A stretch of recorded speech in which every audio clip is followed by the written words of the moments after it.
Alright, so we found a wild beehive in the woods, and we're going to harvest the honey to make some mead.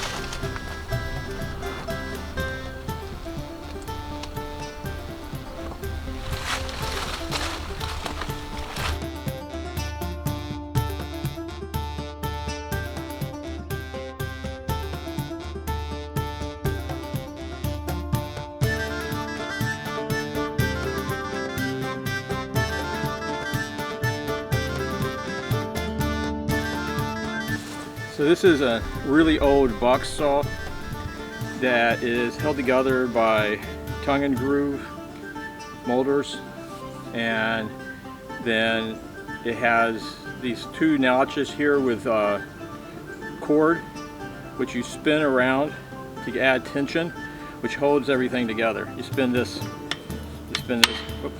around, and it just makes it tighter and tighter. You can hear it just snap into place there. And then it's really good and sharp, and we're going to use this to finish cutting. Oh wow, there you go. Let me do over here.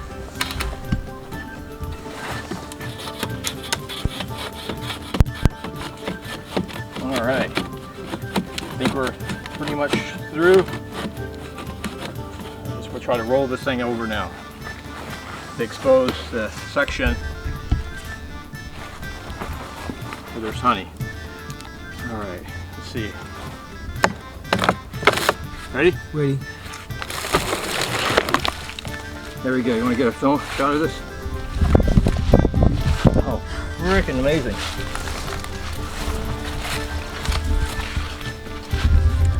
Ah. Ready? Ready. I'll have to do it left-handed.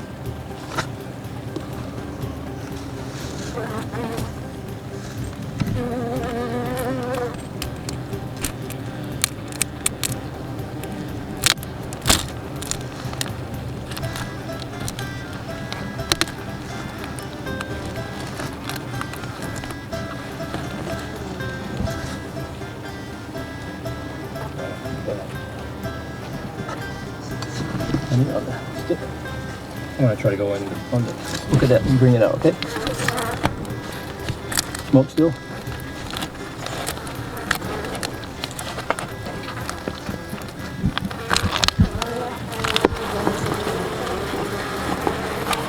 Okay. I'll try this.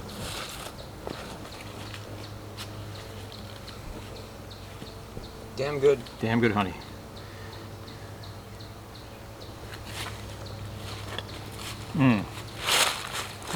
Got honeycomb in there too. Try that. That's a little honeycomb with it. Yeah, good.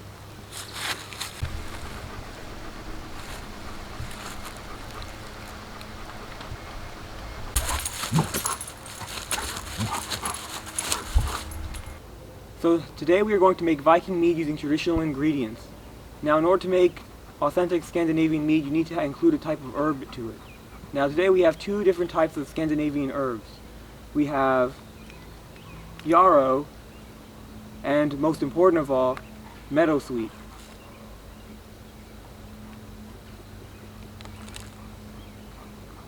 Now here we have the most important herb of all, meadowsweet, also known as meadowdirch.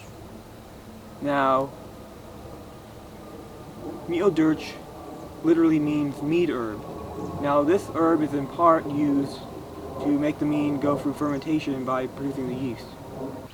Now the oak leaves are added during the first 48 hours of mead fermentation. And the oak leaves add tannin to the mead, which acts as a preservative as well as phytochemically enhances yeast growth. Now the Norse would use totem sticks to stir the mead, and these were believed to have magical powers that would help the fermentation process. Now nowadays we know that these sticks contain yeast from the air, and then that caused the fermentation. Now the Norse would have made mead using ceramic containers. Over here we have a ceramic crock that we'll use to make our mead. And this is what's also used by Jereme Zimmerman in his book, Make Mead Like a Viking.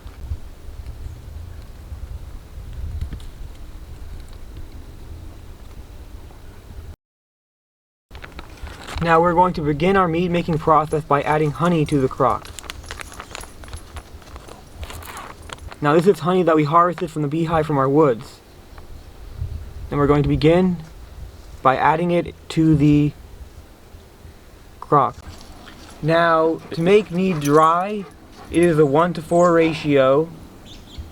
That means if you're making it in a 1-gallon container or 1-liter container, a quarter of that will be honey. If you're making mead sweet, it'll be a 1-to-1 ratio. That means that half will be honey and half will be water. And if you're making mead semi-sweet, which I recommend because it'll be enjoyable for the most people, you want a 1-to-2 ratio in which you have 1 amount of honey and 2 amounts of water. So now you're going to put in a generous amount of meadowsweet or meadow-dorch.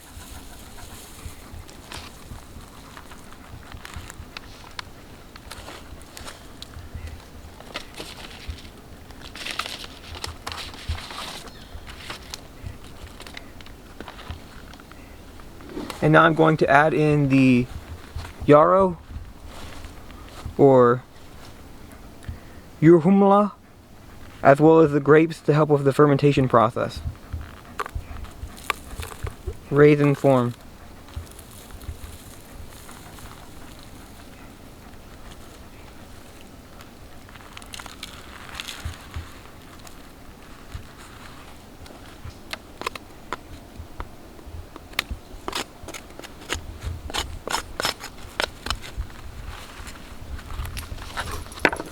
Now you want to make sure you have a stick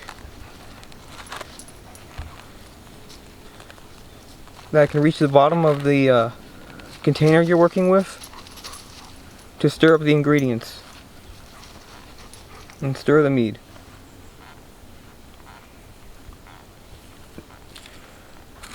Our oak leaves. Now the oak leaves will add tannin to it, and like I said earlier, you want to remove them from the mead following the first 48 hours of fermentation.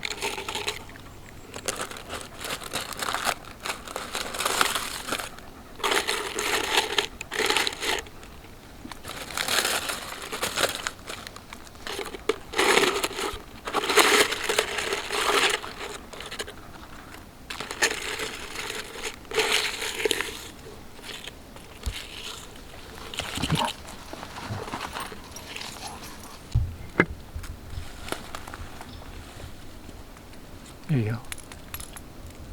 Indra.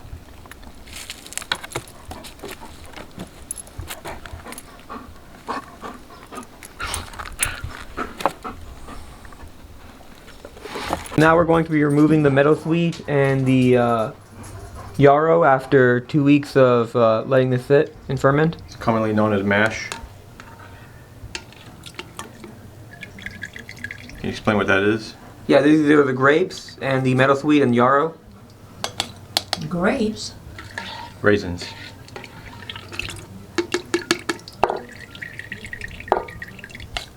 So Tyler, we're going to be taking it. Tyler's going to be sampling the wild mead that was produced by Neil, and first he's going to drink out of a glass so it's not reactive, and he's going to actually get the real taste of the mead and then drink out of a drinking horn, the horn itself will impart its own flavor to the mead.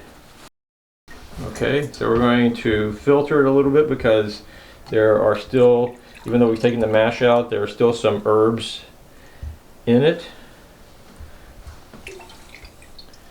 And so we're just filtering those out. Although it smells fantastic. Okay, I'm going to put that on a cloth.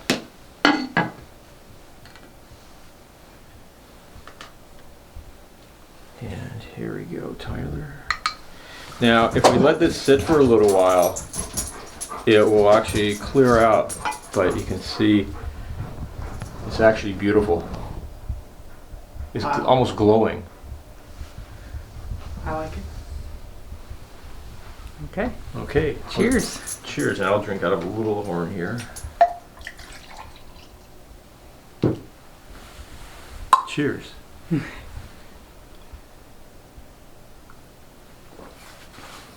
That's very good. Wow. That is really good, actually. Yeah, isn't that amazing? Now let's compare that.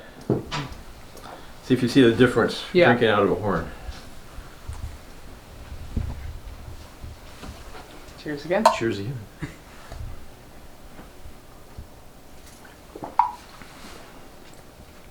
Yeah, I can taste a small difference with the horn. It's interesting. It's like more of a, not like a bitter taste, but more of a stronger, like a stronger aftertaste, basically. Yeah, it gives it makes it a little more complex, doesn't it? Yeah, exactly. Like I can taste more of the flavors that come after. Well, if it's in the glass, like all the flavors haven't really moved around much. Oh,